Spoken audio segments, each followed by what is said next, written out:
Did you know that this woman was once a slave? And then she became the most powerful woman in history? Yes, welcome to my channel. And today let's meet the woman who sold her own people into slavery. When Hadas's father died, she and her family were in deep financial trouble. In order to save her little sister from being married off to an old man, she sold her into slavery instead. But after years of slavery, Hadas would rise to become the most feared woman in the Ottoman Empire. And there is no one else like her in history. She took her revenge on everyone who wronged her, including the Sultan. But how did she do it? Let's find out. Hadi Yandak was born around 1475 AD in a small village near Bursa, which is now Turkey. Her family wasn't poor, but they weren't rich either. They were just an ordinary Muslim family living their lives. Hadith had a great childhood with lots of friends and playing games all day long. But sadly, her happy childhood didn't last long. When she was only 8 years old, her father passed away, leaving her mother and 5 siblings behind. Because of this, her mom had to take odd jobs for money, but it wasn't enough. Their situation grew worse day by day.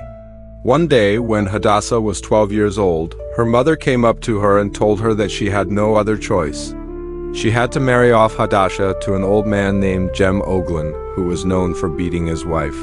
I have no other option. You will be married off to Gamal Gilan. Please forgive me, her mom said, hugging her daughter. But Hadas refused to accept this proposal. She didn't want to marry an old man who beat his wife, so she started arguing with her mom. At that time, women had no rights in the Ottoman Empire. If her mother agreed to marry her to someone, then that was it. She couldn't go against her mother's decision. Just then, Hadas's older sister came over and said, "Why don't we just sacrifice our youngest sister? We won't need money if we have one less mouth to feed." Everyone started crying at this point. But what choice did they have?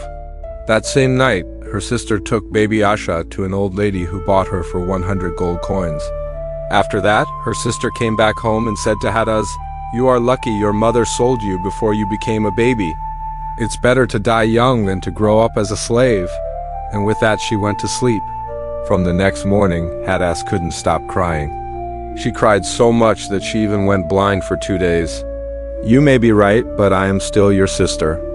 "I don't want you to forget that," Hadas replied, wiping her tears. "We have been raised to be honorable Muslim women. I can't believe that our mother would sell one of her daughters for money," her sister responded. But Hadas knew that her mother had no other option. Her mom had to survive somehow. But still she felt sad. As the years passed by, Hadas forgot about her little sister. However, one day she met an old lady in the market. The old lady looked familiar, so Hadas asked her, "Do I know you?" "Yes, you were only 12 years old when I bought your sister. Your mother sold her for money," the old lady replied. After hearing this, Hadas couldn't hold back her tears. She ran home, locked herself in her room and cried for hours. Even though 6 years had passed since her mother sold her sister, the pain was still fresh in her heart. But she knew that crying wouldn't bring her sister back, so she decided to visit her. Hadas went to the old lady's house, but she was shocked to see that the door was locked from the inside. Someone was inside the house, but they didn't seem to want to open the door. "Hello, is anyone home?" Hadas knocked on the door again. "Who is it?" a voice called from the other side. "It's me, your previous owner's daughter. May I come in?" She replied, "No, I don't want to see you." "Leave me alone," the voice yelled. Hadas was heartbroken. She couldn't believe that her own sister hated her so much. However, she didn't give up. She continued knocking on the door for hours, but no one answered. Sadly, she left and went home. But from that day on, she vowed to buy back her sister no matter what. Years passed by and Hadas grew up into a beautiful young woman. She got married and gave birth to a son. But her wish to buy back her sister never faded. And that's when she met an old man. He had a plan to make her rich and she could use that money to buy back her sister. "What do you want me to do?" she asked him. "You have to seduce Ismail Pasha and steal his money," he said. "Who is he?" "He is the treasurer of the Sultan and also the richest man in Istanbul. He keeps his money at home, unguarded. So you have to sneak into his house and steal as much as you can," the old man replied. "Okay, I agree," she said. After hearing this, the old man wrote a letter to Ismail Pasha. In that letter, he invited Ismail to a party, promising beautiful women and lots of wine. He also told Ismail that a beautiful woman named Marima would be waiting for him at the party. Ismail couldn't say no to this offer, so he arrived at the party with many guards. But they were all drunk after drinking lots of wine, and in the end they all fell asleep. Then Hadassah entered Ismail's bedroom. She took the bag full of gold coins and handed them over to the old man. "Give me some money. I need to buy back my sister," she said. "Okay, here is the money. Use it wisely," he replied. With that bag of money, Hadassah went to the slave market and bought back her sister. Now that her sister was free, she wanted to live a luxurious life. So she went to the Sultan and offered herself to him. The Sultan accepted her offer and soon she became one of his favorites. She had everything she ever wanted, but she wasn't satisfied. She wanted more power. And then she met a man who helped her gain all the power she desired. His name was Ahmed and he was a slave in the palace kitchen. One day, while making coffee, he accidentally spilled it on the Sultan. As you can imagine, this made him very angry. He started yelling at Ahmed, who was scared for his life. But Hadassah intervened and said, "Your Majesty, please forgive him. It was an accident."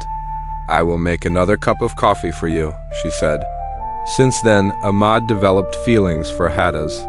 He started bringing her extra food and secretly giving her expensive clothes. But Hadassah didn't take advantage of Ahmad. Instead, she started visiting him in the kitchen and helping him cook. She also used her influence over the Sultan to give Ahmad a noble title and lots of money. Later, she became the Sultan's wife and Ahmad served them as a treasurer.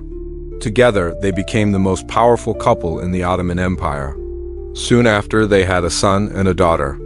And Hadassah became one of the most influential women of her time.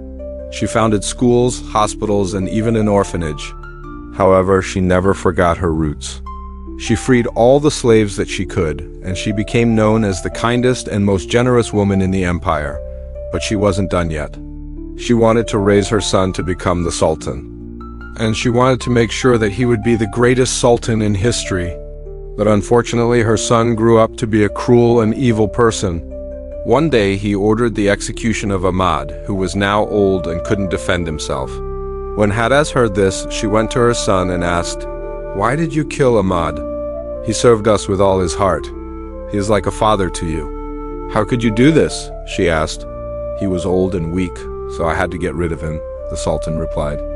"You are wrong. He might be old, but that doesn't mean you can just kill him." "I am very disappointed in you," she said and left. At that moment, Hadassah realized that she had raised her son wrong. From that day on, she devoted all her time to educating her son. And finally, when the Sultan's father died, Hadassah's son took the throne. With her help, he became one of the greatest sultans in history. Sadly, Hadassah passed away in 1534 AD, but she is still remembered as one of the most influential women in history. If you like stories like these, check out the series in the description. Thank you for watching.